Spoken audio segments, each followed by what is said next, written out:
दिल्ली में बांग्लादेशियों को कौन पनाह दे रहा है, क्योंकि ये सवाल लगातार उठ रहा है। अवैध घुसपैठ हो रही है।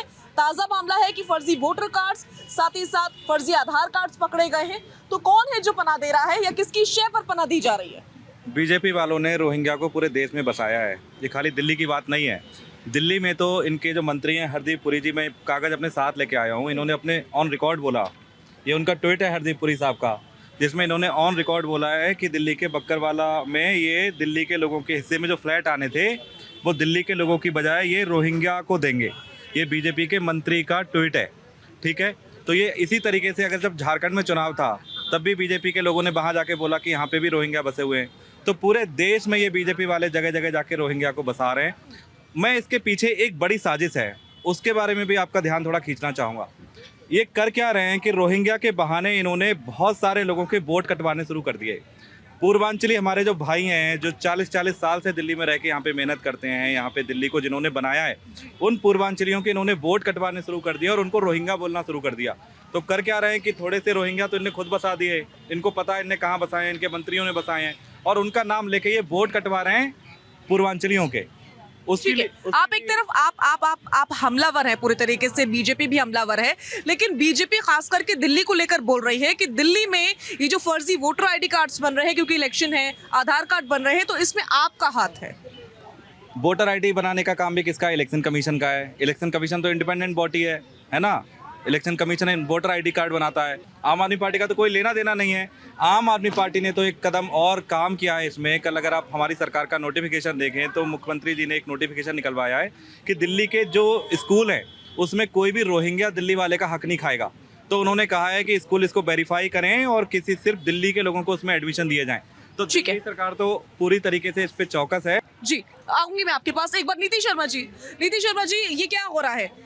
बीजेपी और आम आदमी पार्टी अब एक और नए मुद्दे को लेकर के आमने सामने हैं। कल तक हम एक दूसरा मुद्दा देख रहे थे, वो मुद्दा पूर्वांचलियों का था, लेकिन आज का मुद्दा है बांग्लादेशी घुसपैठियों का, जिस पर बीजेपी आरोप लगा रही है कि अरविंद केजरीवाल और उनकी पार्टी का कहीं ना कहीं इसमें हाथ है, और इधर आम आदमी पार्टी आरोप लगा रही है कि बीजेपी का हाथ है। वाकई हाथ किसका है? क्योंकि हम देख रहे हैं कि सिचुएशन तो ऐसी है कि घुसपैठ हो रही है, बिल्कुल हो रही है। पिछले 10 साल में बांग्लादेशी जो इन्फिल्ट्रेशन है दिल्ली के अंदर 70 लाख की संख्या पार कर चुकी है, और रोहिंग्या की जो संख्या है वो 60 से 70 हज़ार हो चुकी है। अब पिछले 10 साल से किसकी सरकार है दिल्ली में, ये मुझको बताने की भाई साहब को आवश्यकता नहीं है, लेकिन ये सबसे बड़ी झूठी पार्टी, गिरगिटों के अगर कोई कुल देवता है तो आदरणीय केजरीवाल जी हैं।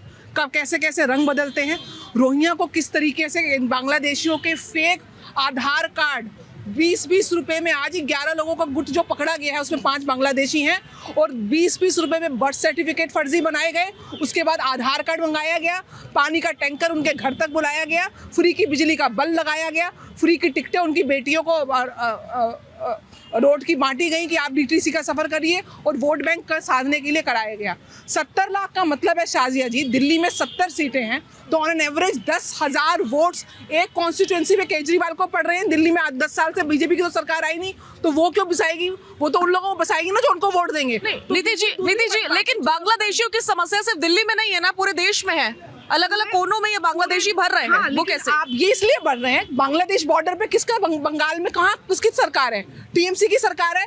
वहाँ पे ममता बनर्जी के गुर्गे, वहाँ से वो अपने वोट बैंक को क्रिएट करते हैं, उनको पालते हैं, पोसते हैं। जो बांग्लादेश में हिंदुओं के साथ हाल हो रहा है, जब सीए की बात आती है, जब यूनिफॉर्म सिविल कोड की बात आती है, जब वहाँ पे हमारे माइनॉरिटी हिंदू भाइयों को हक देने की बात आती है, तो ये अगेंस्ट खड़े हो जाते हैं। लेकिन यहाँ पे उन्हीं रोहिंग्या मुसलमानों के लिए, बांग्लादेशों के लिए ये पूरा इकोसिस्टम तैयार करके रखते हैं। भागे भागे जाते हैं इलेक्शन कमीशन के पास केजरीवाल जी, क्योंकि पेट में दर्द हो रहा है। जितने भी मुस्लिम, और सबसे बड़ा नुकसान इसको दिल्ली के मुसलमानों को हो रहा है, क्योंकि ये बसते कहाँ है? दिल्ली के मुसलमानों की, जहाँ कॉलोनियों की, जहाँ पे कंसंट्रेशन ज्यादा है।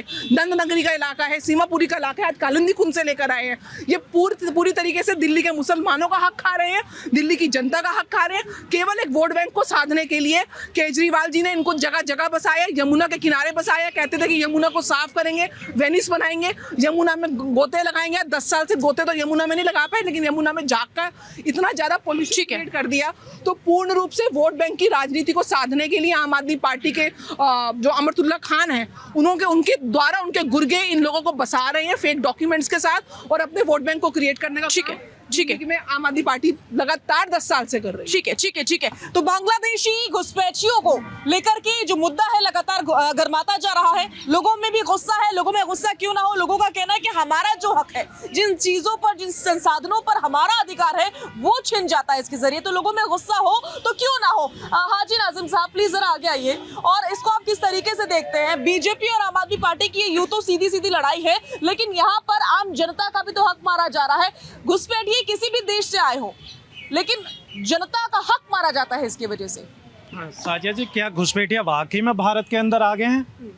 अगर आ गए हैं तो किसकी शय पे आए? क्या केंद्र सरकार की नैतिक जिम्मेदारी नहीं बनती कि 2014 आपने सवाल पूछा कि अब वाकई आ गए हैं, तो ये तो सालों से मुद्दा चलता आ रहा, आपने अब तक नहीं देखे? हाँ, सुन तो लीजिए, मेरा मतलब ये था कि 2014 से 2024 के बीच के कितने आंकड़े हैं जो भारत के अंदर भारत सरकार के नेतृत्व में घुसपैठिया अंदर आए।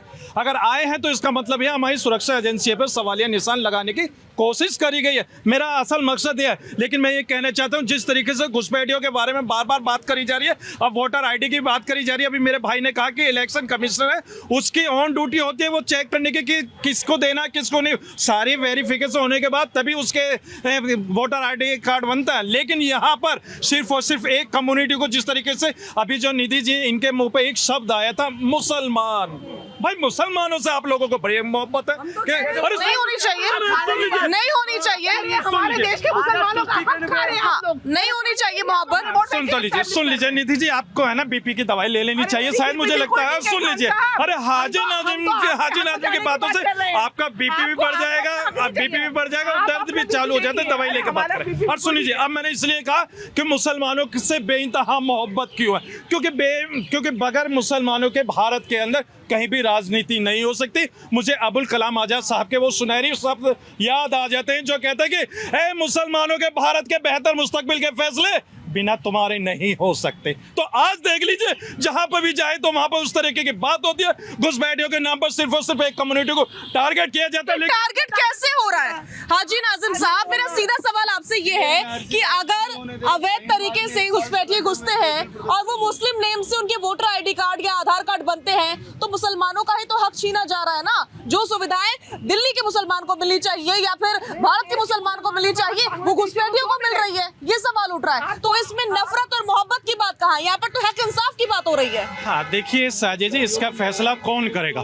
देखिए, घुसपैठिए अगर किसी का हक मार रहे तो मैं फिर वही कह रहा हूँ, हमारी सुरक्षा एजेंसियों पर कहीं ना कहीं सवालिया निशान लगाए जा रहे हैं। इसका मतलब यह है कि ये सुरक्षा एजेंसी पर विश्वास नहीं करते, लेकिन हमारी फिर आप घूम फिर के नहीं। सुरक्षा एजेंसी पर आपका सवाल उठाना बिल्कुल सही है, लाजमी है, लेकिन यहाँ हिंदू मुसलमान की बात नहीं हो रही है, यहाँ पर हक इंसाफ की बात हो रही है स्वाति जी, और इससे परहेज नहीं किया जाना चाहिए। अगर मुस्लिम लीडर भी है तो उनको ये देखना चाहिए कि हमारे लोगों का हक मारा जा रहा है, बजाय इसके कि यहाँ पर बीजेपी और आम आदमी पार्टी का सपोर्ट करना है। ये भारत का दुर्भाग्य है कि आज़ादी के समय और उससे पहले जो देश भारतीयता वर्सेस मुगलियत की बात करता था, उसे राजनीति ने आज हिंदू वर्सेस मुसलमान बना दिया है।